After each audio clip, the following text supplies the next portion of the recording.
going. We're going to put 2 minutes on the timer here today. Boom, we got 2 minutes on the timer. And when the 2 minutes are up, we'll start the show off. In the meantime, while you're here watching right now, if you could do me a favor and go ahead and just type in where you're watching from.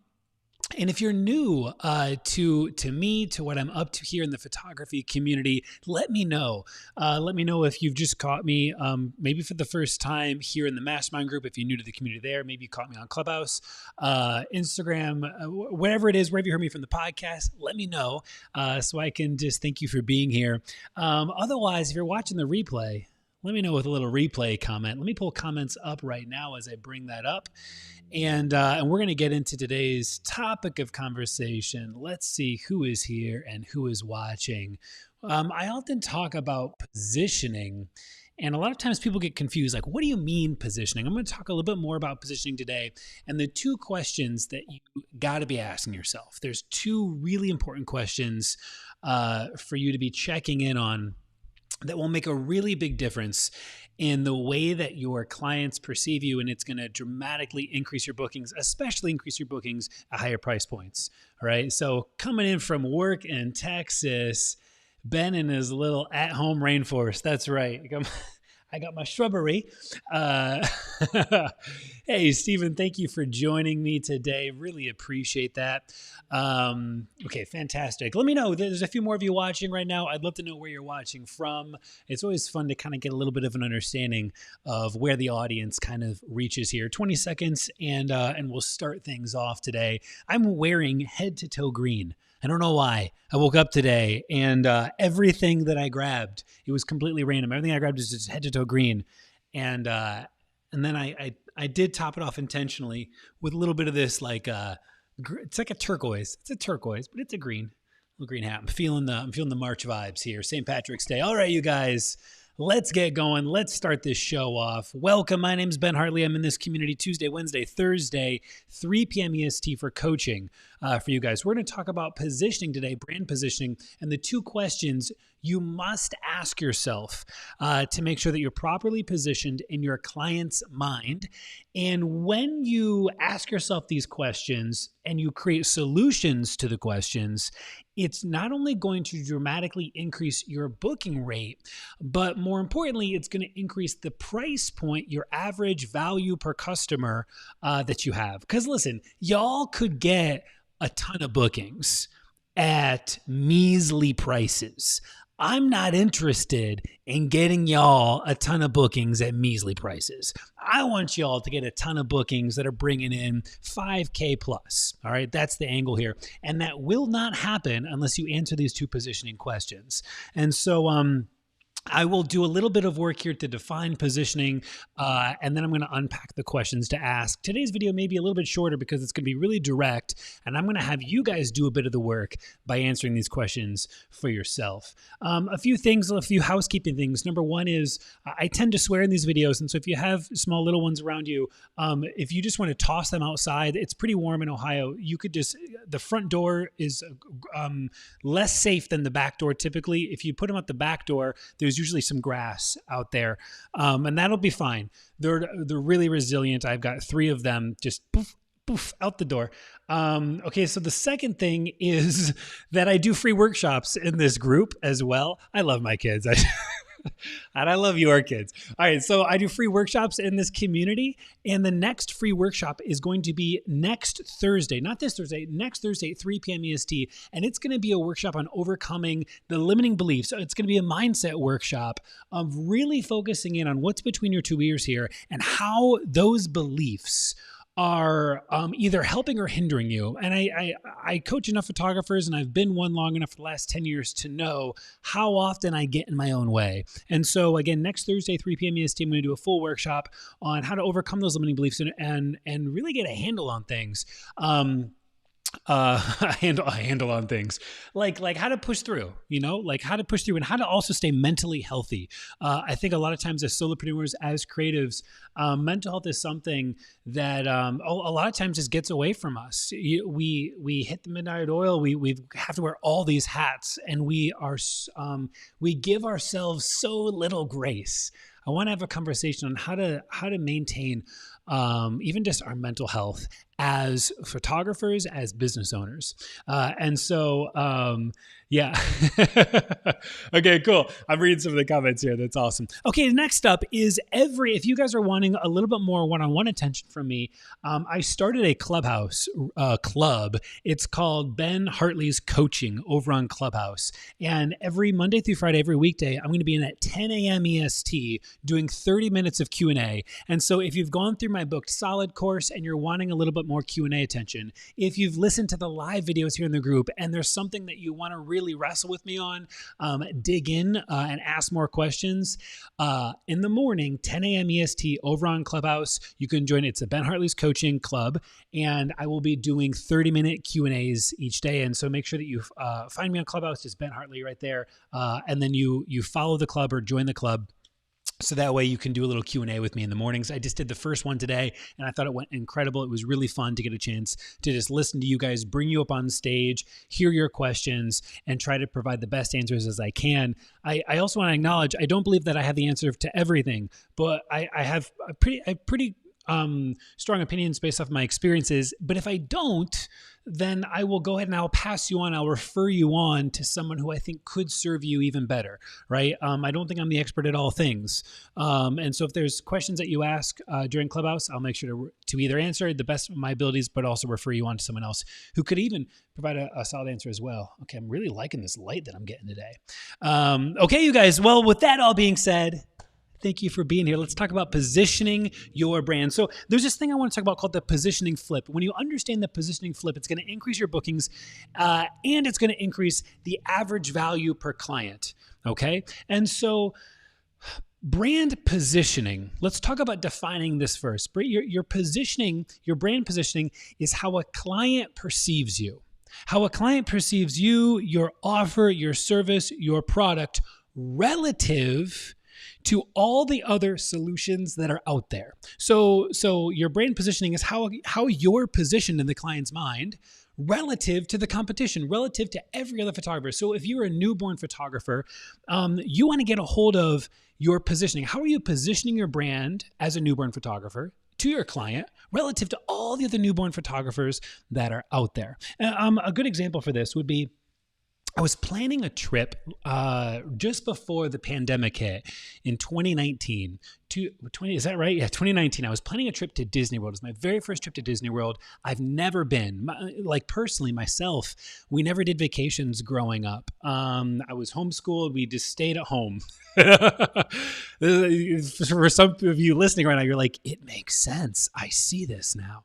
I was planning my very first trip to Disney World. And this was a trip that I wasn't just planning for my daughter. I've got a 6-year-old little girl. I wasn't just planning this trip for my daughter, but my wife had never been to Disney World either. As a matter of fact, my wife's family went to Disney World on 3 occasions.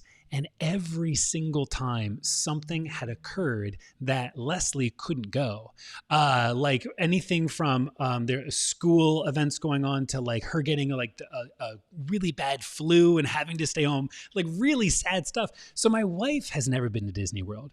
And so with my wife never having gone, with myself never having gone, obviously my 6-year-old daughter never having gone, I wanted this Disney World trip. I mean, I'm going to full send this thing. Like I spared no expense. John Hammond, Jurassic Park. We spared no expense. And I posted up on Facebook, hey, I'm planning a trip to Disney World. Does anybody have any connections that they could introduce me to help me plan this trip? Now, what happens when you make one of those posts on your social media? What happens when you say, hey, I'm looking for a realtor in Columbus, Ohio to help me find a house? It's like your phone lights up, your DMs light up, everyone's posting, I know someone, I got someone, me. It's like the flock of seagulls in Finding Nemo, mine, right? And so I'm getting all these DMs. I'm getting all these comments from people about who can help me on this trip to Disney World. And there was a person who contacted me that positioned themselves against everybody else, that stood out. And it's the person who I hired for that trip and who I'm working with right now to plan my next trip here in April. I'm going to head back to Disney World, but now with my 2 boys here at the end of April. Her name is Jill. And by the way, If anyone's trying to plan a trip to Disney World, this woman will blow your mind with the service that she provides. Okay. So, and this is how she separated herself. This is how she positioned herself in my mind. I'm going to talk about the positioning flip here in a second, but I very quickly realized that this was not just someone who could help me with my Disney trip. This was like an expert. And she let me know that she was an expert. I got tipped off to this because she said, "Hey, I'm at Disney World right now taking my monthly trip." Okay, so she takes a monthly trip to Disney, and where she every single month she reevaluates her client's plan and structure to make sure that she understands the park's updates, what's working, what's not working, to create the best VIP concierge service available. Meaning, she actually. I don't know if you guys have been to Disney World, but up until the pandemic, you had these fast passes, and once you can only get so many a day. Well, what Jill does is she actually is a VIP concierge she makes herself available to you for your entire stay. Meaning, Leslie and I are on our way to our first little fast pass. Let's say it's the Seven Dwarves roller coaster. And all I did was this. I would just text Jill, "Hey, Jill, we just arrived at the Seven Dwarves roller coaster." I don't know what the official name is. I forget. I've only been to a Disney World once, remember? "We just arrived and we're boarding right now." She says, "Great. As soon as you scan your fast pass, text me the word go." We would get up to the line. We'd scan our fast pass. I would just text Jill, "Go." And then at that point, she would line up the very next fast pass. She lined up the very next ride based off of where we were at in the park. And she'd even do things like, "Okay, Ben, well, I know you really want to get on the Avatar ride. It's a hard one to get into. I went ahead and I reserved a fast pass for 5 p.m., but I'm going to keep refreshing and I'm going to get you bumped all the way up. I can probably guarantee we can get it for you at 1:30 p.m. Right now it's reserved for 5. I'll get it for you at 1:30. Text me when you get to your next location." We were there for an entire week, you guys, and this woman took care of everything. Now listen, the reason I'm sharing this with you is because she positioned herself as an expert. And this is what I mean when I say the positioning flip, okay? The positioning flip. The flip happens, listen very close to me, the positioning flip happens when the client goes from thinking of you from a vendor to an expert. The positioning flip takes place when a client, someone who's contacting you, they're looking for a wedding photographer, they're looking for a portrait photographer, a family photographer, a newborn photographer. When they're thinking of you, the flip happens when they think of you as a vendor to suddenly, whoa, this is not just a generalist. This person that I'm talking to is not just another vendor. This is an expert. This is an expert. That's when the positioning flip takes place. And so I've got a couple questions for you guys today. My very first question that I have for you is this, and this is the most important question you need to ask yourself. How much, by the way, I'm going to pause real quick. I want to give a quick shout out. I want to go ahead and I want to acknowledge a gentleman by the name of Blair Enns. Blair Enns is a fantastic educator in the space of positioning. And he has a couple really expensive books. And but I just want to give a shout out to Blair Enns because I learned a lot that I know about positioning from him. Okay, back to sharing this. First question for you guys. Most important question you can ask yourself. How much of an expert do you feel you are? Let me ask you that again. How much of an expert in whatever niche you're in do you feel you are? Meaning if you're a newborn photographer, like how much of an expert are you in that space? Like check in with yourself. Not how much expert do you think other people think you are? No. How much of an expert do you think you are? Okay? Or are you just a generalist? Are you just a photographer? Are you no different than anybody else? Because I'm here to tell you guys that ceiling that we're encountering, that we're up against, is often a self-placed, I just lost the word. It's a self-placed ceiling, right? Like we don't actually view ourselves as an expert. So the positioning flip never takes place. And it's not because somebody else doesn't. It's like we've put this ceiling on ourselves. We limited ourselves because of the way that we perceive our own self-identity, our own value. And listen, no one will ever treat you like an expert, that positioning flip from generalist, from vendor to expert, it will not happen unless you first think of yourself as an expert. So that's number one. You got to get honest with yourself. This is why the mindset stuff is so critical, because this mindset controls the height of your ceiling. Your mindset controls the height of your ceiling. All right. So first question again, how much of an expert do you feel you are in your niche? Okay. Now, the next thing that you guys need to know is this. The later the flip happens in your client relationship, like you're talking to a lead, you're dialoguing, you're discussing, you've got a text relationship, emails, phone calls, a consultation, the later that the positioning flip happens, where they go from thinking you as a vendor, as a generalist to an expert, the later it happens, the less likely the sale is going to take place. Does that make sense? The later the positioning happens, the less likely you're going to make the sale. Another way of viewing it is this, is that you are far more likely to get ghosted if you don't flip the position as soon as possible. If you're getting ghosted all the time, it's because people just think you're some bullshit generalist, that you're just a vendor, that you're not actually an expert. So yeah, they'll ghost you. I would too. All right. It's because you're waiting too long for the client to understand and to actually make the positioning flip takes place. And so my second question is this. How and where are your leads, not your clients? How and where are your leads, people who haven't given you money yet? How and where are your leads seeing you as an expert before the closing, before the phone call, before that closing email, closing phone call, closing consultation? How and where are your leads seeing you as an expert before the closing conversation, before the sale takes place? Because again, we need to have the positioning flip happen as early as possible.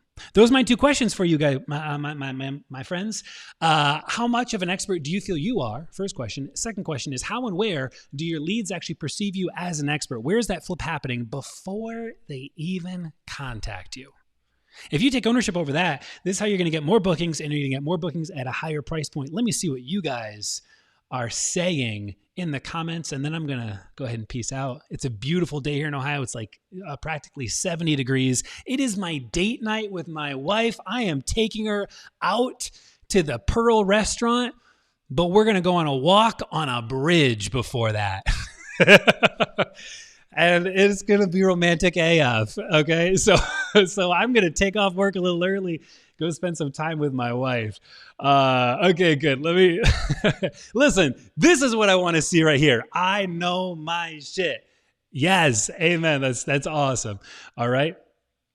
Most people just give me a different kind of flip. Oh my goodness. This is a great perspective change. Great. Okay. The Seven Dwarves Mind Ride. Hey, thank you for helping me out on my Disney World knowledge. Again, I've only been once. And so, yeah. Hey, someone made it live. Flooded. Don't know what that means. OMG alumni abundance at Disney. Yeah, right. Listen, that'd be awesome to do an abundance workshop alumni meetup at Disney. Okay, good. Let me see what else you guys are saying here. You're going to get the filet. You better believe I'm going to get the filet. Our website, this person's answering live. Our website and our social media is usually the first place. Also, our past clients' mouths. I love that. This person said some ideas that come to mind as far as where they're seeing me as an expert would be the informational Instagram videos with other vendors. Love that. And a page dedicated to local wedding venues. That's awesome. Thanks for the feedback. I love this. I'm certainly not as much of an expert as others in my province. Hey, listen, change starts with awareness. So now that we're aware of that, let's take ownership of that. All right, let's take responsibility for that. And so okay, let's make some shifts. Let's make some shifts, baby. All right, good. I know this is off topic, but did he name this magical? Oh yeah, so the Disney concierge is Jill from, I think it's Wonders and Wishes. I'll share a link for you guys. Honestly, Jill blew my mind. It's who I'm working with again for my next trip.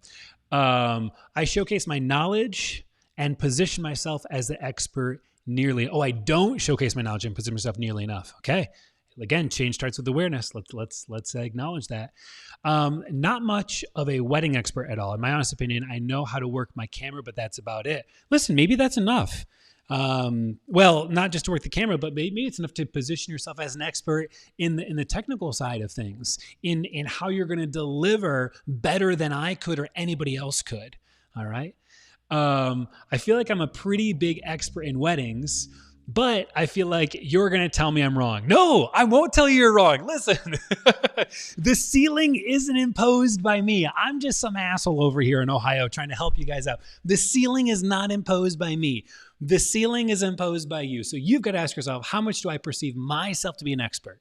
Okay. You set the height of your own ceiling, not me. However, if you allow me to, then I will. And what I mean is, if you allow other people to, if you let the opinions of other assholes to set the height of your ceiling, you are setting yourself up to be a victim to your surroundings. And that is not a position that I want to see you or anybody else that I care about in.